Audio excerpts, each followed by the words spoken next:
Okay, let's talk about matrices now.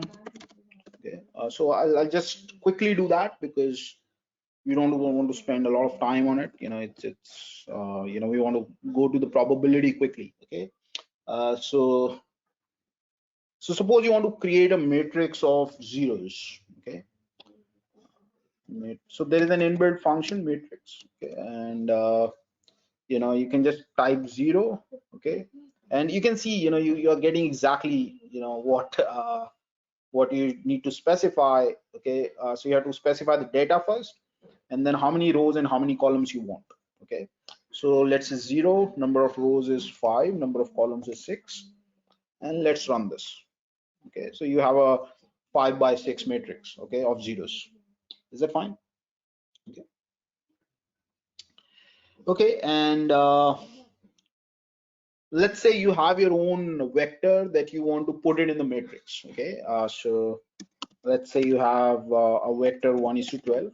Okay, and you want to create a matrix of it. Okay, so how to do that? Well, now you do the same thing, matrix. Okay, and you supply x to it. Okay, that's the data. Okay, so then you have to specify how many rows you want. So I want, let's say, 4 rows, 3 columns. Now how do I want these to enter? Basically this is 1 to 12, right? So I want to put the entry by row, or I want to put the entry by column. Okay, so by default it is, okay, let me just check again, matrix. By default it is by column, I think. Let me see. Yeah, so by row is false, so by default it is by column. Okay, so basically if I run this, I should get 1 2 3 4 in the first column. Okay, and then and so on and so forth. Okay, 5 6 7 8 in the second column, and so on and so forth. Okay,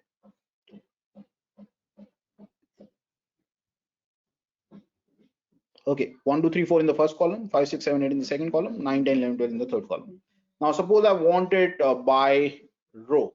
Okay, I want basically 1 2 3 4 5 6. So one way is to create, okay, so let me just talk about other ways later. So let me tell you, like, I mean, if you want it to be by row, then you just have to specify by row is true. Okay, and let's run this. Okay, 1 2 3 4 5 6 7 8 9, and so on and so forth. Is that clear to everyone? Okay, okay, so suppose you want to take the transpose of a matrix. Okay, let me just assign this to A, and let's take the transpose of A. Okay, so you know what A is this, and what is the transpose of A? It is, you just use this TA, okay, and you'll get it. Okay, that's the transpose. Is that clear? Okay, and suppose you want to create the identity matrix. Okay, so how do you create the identity matrix? Well, you can use a diagonal, DIAJ. Okay, and you just have to specify the size. Okay, so if you specify 4 by 4 diagonal matrix, it's just going to create the identity matrix of 4 by 4. Okay,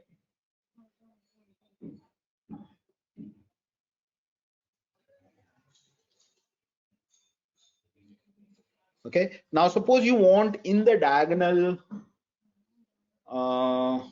2 instead of ones. Okay, then you can just multiply it by 2. Okay, and you'll get it.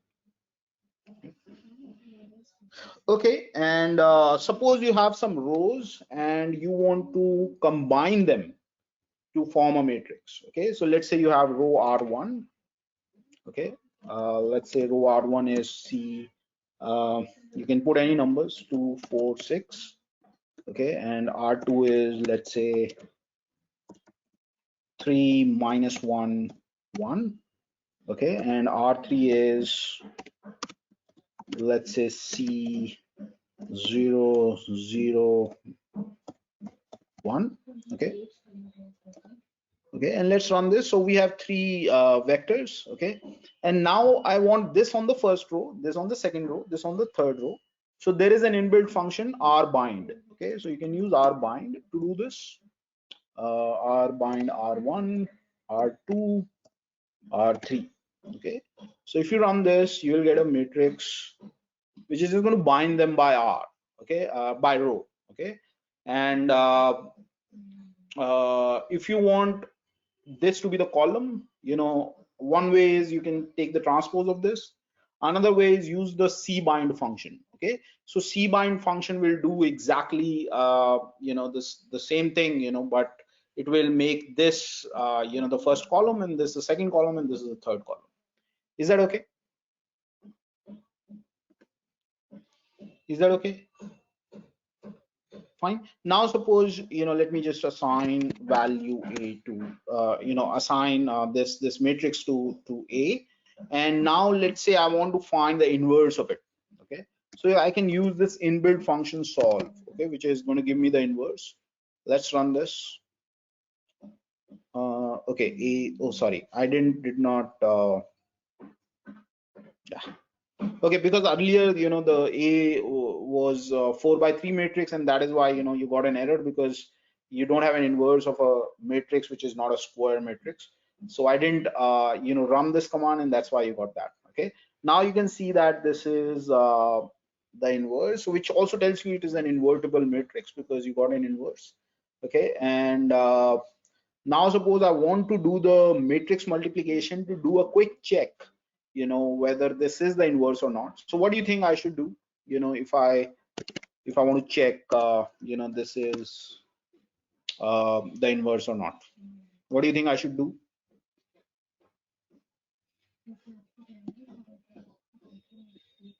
How can I just we can multiply inverse to A so that I will get a diagonal matrix. which is the identity? Basically you should get the identity matrix, right? Yeah, So identity. absolutely. So this is how you do the matrix multiplication. Okay, so you don't do a star, okay, because a star will not work. If you do a star a inverse, it will just going to multiply them entry by entry, and will give you another 3 by 3 matrix where you ended up multiplying a with a inverse, entry by entry, which is not matrix multiplication. So for matrix multiplication you have this just put percent star percent instead of you know just star. Okay, and this is how R recognizes that you are interested in the matrix multiplication, not entry by entry multiplication. Okay, so you can see that this is the identity matrix. Okay, this is a number which is whatever this number is times 1 point, so basically it is 1.11 times 10 to the power minus 16. Okay, which is basically 0. Okay, close to 0. Okay, so this confirms that this is the inverse. Is that fine? Okay, so you can see that all the diagonal elements are ones and off diagonal elements are zeros. Okay, now suppose you want to solve an equation, okay, which is basically not an equation, but let's say a system of linear equations. Okay, let's take a system, let's use the same A that we have already created. Okay, and you want to solve ax equal to b. Okay, you want to solve this. Okay, so how do I solve this? Well, obviously there is a solution to this problem, because for every b, because a is invertible. Okay, so since a is invertible, so no matter what b we are going to put here, we'll get the solution. Okay, so b is in the column space, okay, of a. So what we can do is we can choose any b, whatever you like. You can choose maybe 1, 3, 7. Okay, well, it has to be of size 3 by 1, because otherwise you'll get an error. Okay, so let's solve it. So again, you can use the same inbuilt function that you use for the inverse. Okay, it's just that now you will specify b as well. Okay, a, b. Okay, let me run this and let's see what are the values that I'm going to get. So these are the values of x, which will solve this equation ax equal to b. Okay, if you want to do a quick check, you can do the matrix multiplication. So what do you think if I'm going to just pre-multiply the solution with the matrix A, what do you think I'm going to get?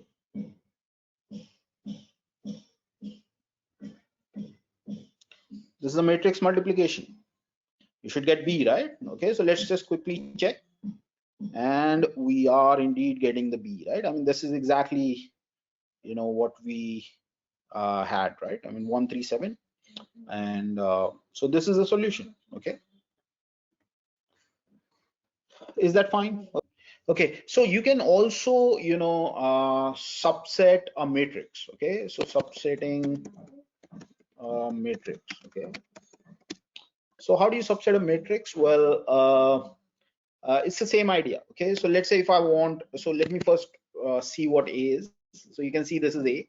Suppose I want, you know, this entry, okay? First row, second column, okay? Then what I can do is A1, 2, okay? And I'll get it. Again, notice that I'm using these brackets, okay? And not the other brackets, okay? So this is for subsetting. And you can see that I'm getting 4, you know, which is in row 1, okay? And you know, this is so basically it is also going to create a matrix for you, okay? So A12 is actually a matrix, okay, with one element, okay? And let's say I want this block, okay? Now what I can do is, sorry, what I can do is, you know, because I want first two rows and the first two columns, so 1:2, comma 1:2, okay? And let's run this, okay? You can see that you got the first block, which is 2, 4, 3, -1, okay? And you can just assign it to some other variable if you wish, okay? And then you know, work on it, okay? So so this is how you can subset the matrix, okay? You can also use a C function. Let's say if you want only the first and third, you know, then you can use the C function to do that, okay? So suppose you want the first row and the third row and the first column and the second column. This is what you will get, 2400, okay? So 2400, okay? So this is how you can get it. You can also change the entry of the matrix, okay? So let's say, for example, if you want to change, you know, what is there in the second row, third column, okay? And let's say you want to change this 1 to 7, okay? So so what you can do is you can just say this is 7, okay? And let's run this, okay? Now let's check what is A, okay? And you'll find that you know, it is replaced, this entry is replaced by 7. Any questions? Okay, okay.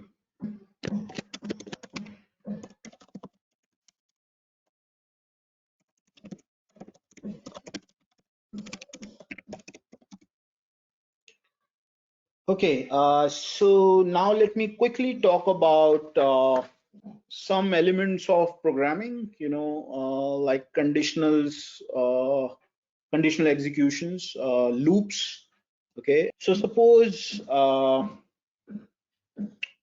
you want to, you know, print the grade of a student based on his score, okay? So suppose you have a grader like this. If grade is, if score is greater than 90, okay, then grade is A, okay?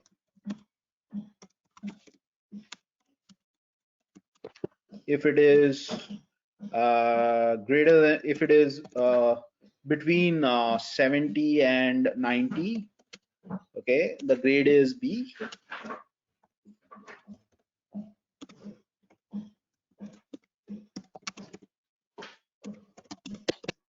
Okay, and if it is,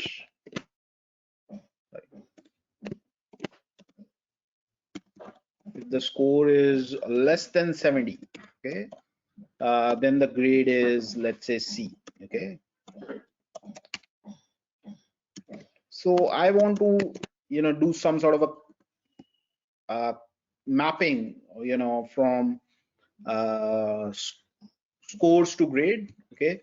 And every time I'm just going to put one input score, and then I just run this block of code and I'll get the grade back, you know? So instead of doing this by myself, I want R to do that for me, okay? So how can I do that? Well, so score is equal to, you know, whatever the score is. Okay,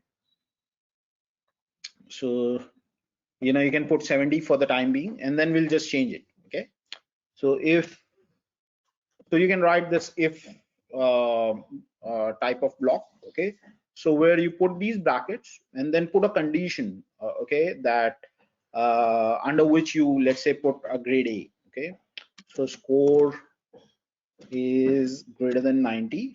Okay, and then you put these brackets. Okay, again, these are very important. You know, the indentation is important. Okay, and it is important that you put the right brackets. Okay, you cannot just substitute this by square brackets and substitute this by some other bracket. That's not going to work. Okay, so if you use these brackets, okay, and then press enter, okay, it will automatically take you to the position from where you're going to start writing.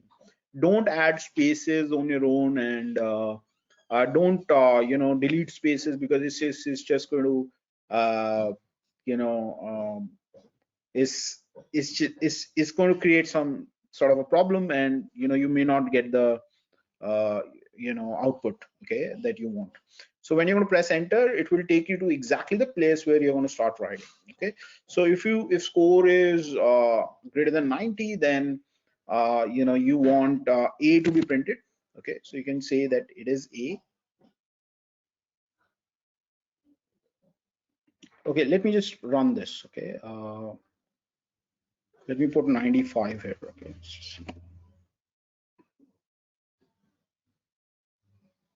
okay, you know, it has printed you know, A. Okay, so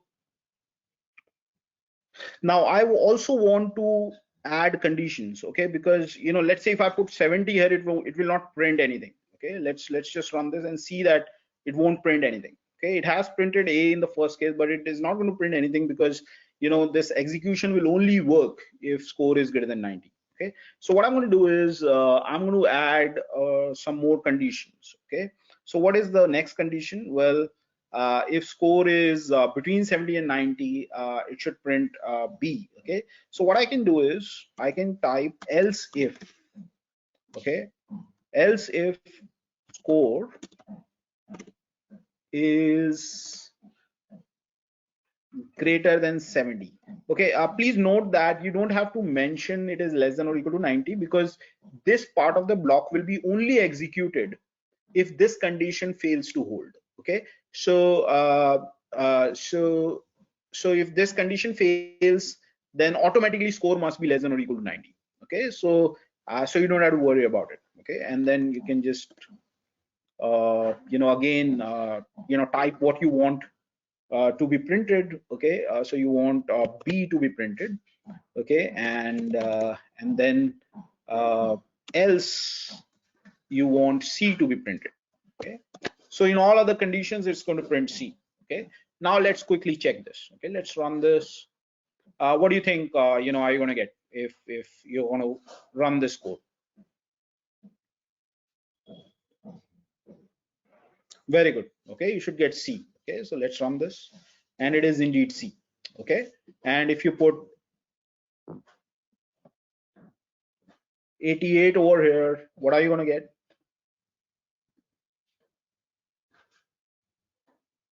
B. Okay, so let's run this, and as you can see. Okay, is this clear to everyone? Yes, sir. Okay, okay.